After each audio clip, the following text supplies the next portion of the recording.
Good morning plus two class. Unit 7 को अगर हम कंटिन्यू करें तो आपके आज का जो नेक्स्ट टॉपिक आता है वो आपके पास आता है केमिकल रिएक्टिविटी ऑफ हैलोजन। क्योंकि आपका लास्ट क्या टॉपिक चला हुआ था, हम हैलोजन्स की जो है रिएक्टिविटी कर रहे हैं, हैलोजन्स को हम स्टडी कर रहे हैं। तो कल जो मैंने फिजिकल प्रॉपर्टी करवाई थी, तो आज जो हम केमिकल प्रॉपर्टीज इसकी पढ़ते हैं। तो सबसे पहले बेटा आपके पास क्या आएगा, हैलोजन्स की लो डिसोसिएशन एंथैल्पी होती है। लो डिसोसिएशन एंथैल्पी का मतलब क्या होता है कि बहुत ही कम एनर्जी के अंदर ये जो है एटम्स के अंदर डिसोशिएट हो जाते हैं। बहुत ही कम एनर्जी देने के बाद ये जो है एटम्स के अंदर डिसोशिएशन हो जाते हैं, तो इसको हम बोलते हैं लो dissociation enthalpy.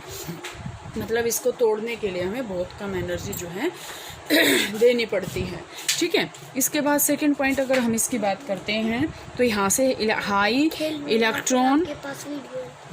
Electron gain enthalpy, high electron gain enthalpy. अब यहाँ से लास्ट में भी मैंने आपको बताया था जब इससे फिजिकल प्रॉपर्टीज़ की कि जो हैलोजन्स होते हैं उनके कंपाउंड्स का क्या होता है, इलेक्ट्रॉन गेन एंथैल्पी हाई होती है। क्योंकि एक इलेक्ट्रॉन ये क्या कर लेते हैं, बहुत जल्दी क्या कर लेते हैं, गेन कर लेते हैं। ठीक है, हाई इलेक्ट्रॉन गेन एंथैल्पी। और इसके कारण ये क्या होते हैं बेटा, बहुत ही रिएक्टिव होते हैं, दे आर वेरी रिएक्टिव। इसके बाद अगर हम बात करते हैं बेटा इसकी ऑक्सीडाइजिंग पावर की। अब सिंपल सी बात है, देखो इसकी ऑक्सीडाइजिंग पावर को हम कैसे डिफाइन करेंगे ऑक्सीडाइजिंग पावर, ऑक्सीडाइजिंग पावर में आपके पास क्या आता है कि अगर हम यहाँ से देखते हैं इसकी हाई इलेक्ट्रॉन गेन एंथैल्पी होती है, हाई इलेक्ट्रॉन गेन एंथैल्पी होती है। इसके कारण ये क्या होता है, इसकी स्ट्रॉन्ग टेंडेंसी है इलेक्ट्रॉन एक्सेप्ट करने की, strong tendency to accept electron. Electron को एक्सेप्ट कर रहा है तो कहाँ से एक्सेप्ट कर रहा है, दूसरे मॉलिक्यूल से। तो यहाँ से ये किसका काम कर रहा है, ऑक्सीडाइजिंग एजेंट का। क्योंकि ऑक्सीडाइजिंग एजेंट क्या करते हैं और खुद क्या क्या हो रहा है इनका, रिडक्शन। तो सिंपल सी बात है, ऑक्सीडाइजिंग एजेंट क्या होते हैं, दूसरे का क्या करेंगे, ऑक्सीडेशन करेंगे और खुद का क्या करेंगे, रिडक्शन करेंगे। तो यहाँ से क्या है, ऑक्सीडाइजिंग एजेंट की तरह भी काम करते हैं ये। अब आपके पास यहाँ से आता है कि जैसे जैसे हम इस ग्रुप में नीचे जाते हैं, जो ऑक्सीडाइजिंग पावर है वो क्या होती जाती है, डिक्रीज होती जाती है। ठीक है, जो ऑक्सीडाइजिंग पावर है वो क्या हो जाती है, डिक्रीज हो जाती है। और रिडक्शन पोटेंशियल भी क्या हो जाता है, डिक्रीज होता जाता है इसका। ठीक है, और अगर हम बात करें यहाँ से ये जो आपके पास हैं इसमें हैलोजन्स हैं। हैलोजन में आपको पता है ये कौन कौन से हैं, फ्लोरीन, क्लोरीन, ब्रोमीन और आयोडीन। मेन आपके पास केमिकल रिएक्टिविटी बेटा इसकी यही थी। अब इसके बाद जो इसमें नेक्स्ट टॉपिक आएगा वो आएगा एनोमेलस बिहेवियर ऑफ फ्लोरीन, कि फ्लोरीन जो है एनोमेलस बिहेवियर कैसे शो करता है, क्या प्रॉपर्टी है जो एंटायर ग्रुप से इसकी अलग है।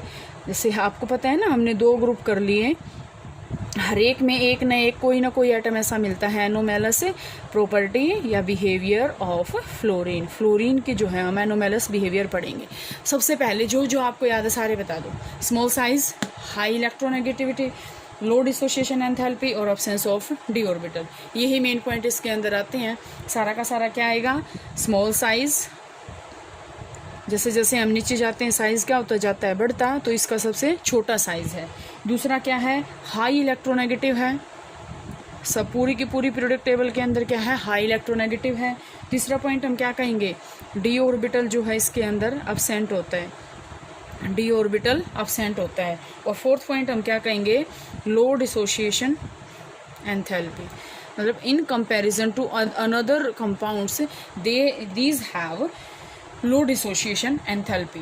और अगर हम बात करें तो फ्लोरीन की और अलग मेंबर्स की, फ्लोरीन जो है यहाँ से सिर्फ जो है मेन जो आपके पास है -1 ऑक्सीडेशन स्टेट शो कर सकता है। जो -1 ऑक्सीडेशन स्टेट है वो यही शो कर सकता है, लेकिन बाकी के जो एटम्स हैं वो कौन कौन से शो कर सकते हैं, +1, +3, +5 एंड +7 आल्सो। फ्लोरीन जो होता है हाइयर ऑक्सीडेशन स्टेट को नहीं शो करता। ध्यान से देखें, इन हाइयर ऑक्सीडेशन स्टेट को नहीं शो करता, क्यों, क्योंकि यहाँ पे डी ऑर्बिटल क्या होता है, एब्सेंट होता है। रिएक्टिविटी की बात करें तो यहाँ से मैंने आपको स्टार्टिंग में बताया था एफ और एफ की जो इंटरआयनिक बॉन्ड डिसोसिएशन है या फिर बॉन्ड डिसोसिएशन एंथैल्पी है, वो क्या है, बिल्कुल कम है। मिनिमम बॉन्ड डिसोसिएशन एंथैल्पी के कारण क्या है, fluorine is the most reactive of all the halogen, कि सारे के सारे हैलोजन के अंदर से फ्लोरीन क्या है, मोस्ट रिएक्टिव है। इसके बाद अगर हम इसके हाइड्राइड्स की बात करें कि फ्लोरीन जो है हाइड्राइड कैसे बनाएगा, यहाँ से अगर हम बात करते हैं हाइड्राइड कैसे बनाएगा, ये HF, ठीक है, HF अभी मैंने बताया था स्मॉल साइज और हायर इलेक्ट्रोनेगेटिविटी के कारण जो है यहाँ से फ्लोराइड ऐसे बनाएगा, जिसके कारण क्या है, इसमें क्या हो जाएगी, हाइड्रोजन बॉन्डिंग। 11th क्लास में मैंने आपको बताया था क्या हो जाएगी, हाइड्रोजन बॉन्डिंग हो जाएगी, ठीक है। और यहाँ से आपके पास इसमें और क्या आएगा बेटा, जो HCl है, HBr है, HI है, ये क्वेश्चन आपके लिए बहुत इंपॉर्टेंट है। ये क्या हैं, गैसेस हैं, लेकिन HF आपके पास क्या है, ये भी एक क्या है, HF आपके पास क्या है, ये रूम टेम्परेचर पे क्या है, ये गैसेस हैं, लेकिन HF आपके पास क्या होता है, वीक एसिड होता है, ठीक है, वीक एसिड होता है। क्यों होता है, ये क्वेश्चन आ सकता है आपके पास। HCl अगर आपके पास स्ट्रॉन्ग एसिड है तो HF आपके पास वीक एसिड क्यों है, क्योंकि यहाँ से आपके पास क्या है, हाइड्रोजन बॉन्डिंग है, ठीक है। और हायर बॉन्ड डिसोसिएशन एंथैल्पी जो है HF की होती है। इसके बाद अगर हम बात करें इसमें मैक्सिमम कोवेलेंसी, तो मैक्सिमम कोवेलेंसी मैंने आपको बताया था, मैक्सिमम कोवेलेंसी यहाँ से टेंडेंसी, फ्लोरीन की टेंडेंसी है कि हाईएस्ट कोवेलेंसी एटम के ले आए जिसके साथ ये जुड़े। तो इसके अगर हम मैक्सिमम कोवेलेंसी की बात करें तो यहाँ से आपके पास ये कंपाउंड बनता है SiF6 2 नेगेटिव, एक ये कंपाउंड बनाएगा, ये एक SF6 बनाएगा जो 11th में वेस्पर थ्योरी में आपने पढ़ा था, ये भी आपने पढ़ा होगा, IF7, ठीक है। और ओस्मियम का भी आपने पढ़ा होगा, ओस्मियम F8, ये जो हैं हायर ऑक्सीडेशन स्टेट के जो हैं अदर हैलोजन जो होते हैं, इतनी हायर ऑक्सीडेशन स्टेट के एलिमेंट नहीं बनाते। मैक्सिमम कोवेलेंसी ये शो करता है, ठीक है। यहाँ से आपके पास और क्या आएगा बेटे, अगर हम बात करते हैं तो नेचर ऑफ कंपाउंड, जो यहाँ से नेचर बनेगा कंपाउंड का वो कैसे बनेगा, नेचर ऑफ कंपाउंड यहाँ से क्या होगा, मैक्सिमम इलेक्ट्रोनेगेटिविटी है और मैक्सिमम टेंडेंसी होती है आयनिक कंपाउंड बनाने की। तो जो फ्लोराइड बनेंगे ना, मतलब फ्लोराइड जो कंपाउंड बनाएगा वो मोस्टली क्या होंगे, आयनिक इन नेचर होंगे, क्योंकि शेयरिंग तो ये करेगा नहीं, तो क्या होंगे, आयनिक इन नेचर होंगे। इसके बाद अगर हम बात करते हैं बेटा सोल्यूबिलिटी की, तो सोल्यूबिलिटी क्या होती है, एबनॉर्मल सोल्यूबिलिटी होती है अदर इसमें हैलोजन के कंपैरिजन में। जैसे अगर हम बात करें AgF, सिल्वर फ्लोराइड, AgF की बात करें तो ये सोल्यूबल होता है वाटर के अंदर, बट AgCl नहीं होता, ठीक है, AgF होता है, AgCl नहीं होता। और यहाँ से अगर हम बात करें और भी CaF2 इनसोल्यूबल है, बट CaCl2 क्या है, सोल्यूबल है वाटर के अंदर।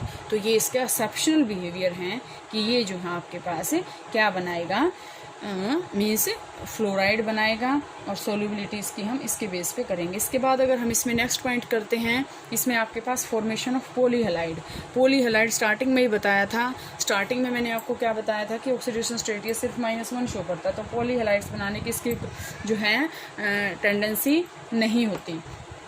अगर हम पॉलीहेलाइड्स की बात करें तो F3 नेगेटिव, जैसे I3 नेगेटिव है, ठीक है, और Br3 नेगेटिव है, तो ये वाला कंपाउंड नहीं बनता। क्यों, क्योंकि ये जो है पॉलीहेलाइड बनाने की कैपेसिटी इसके अंदर नहीं होती। इसके बाद बेटा हम करेंगे रिएक्टिविटी टुवार्ड्स हाइड्रोजन, या फिर हम बात करेंगे फॉर्मेशन ऑफ हाइड्रोजन हैलाइड्स। तो हाइड्रोजन हैलाइड्स का अगर मैं थोड़ा सा आपको बता दूँ, इसके अंदर एनोमेलस बिहेवियर भी हो गया। अगर हम इसके अंदर और करते हैं हाइड्रोजन हैलाइड्स,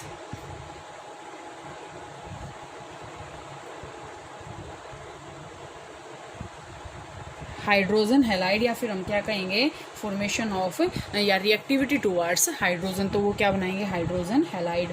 और कैसे हैलाइड बनाते हैं, HX, जैसे आपने रिसेंटली पढ़ा था पेंटा हैलाइड बनाते हैं और ट्राई हैलाइड बनाते हैं, लेकिन ये सिर्फ एक ही बनाता है।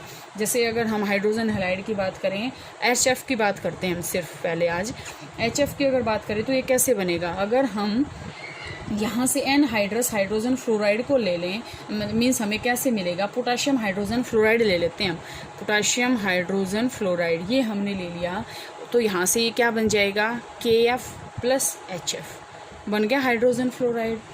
ठीक है, लेबोरेटरी प्रिपरेशन है ये तो लेबोरेटरी प्रिपरेशन थी। अगर हमारे पास आ जाए HCl का, तो HCl आपके पास क्या बनेगा, NaCl को जब हम इसमें एसिड डाल देंगे कोई, H2SO4 हमने डाल दिया, तो ये क्या बना देगा, साल्ट बना देगा, प्लस आपके पास क्या बना देगा, HCl बना देगा। ठीक है, अगर हम HBr की बात करें तो हम NaBr हमने ले लिया, वही सेम H2SO4 मिला दिया, क्या बन जाएगा, Na2SO4 प्लस HBr बन जाएगा। तो ये थे हाइड्रोजन हैलाइड प्रॉपर्टी जो है वो कल करते हैं।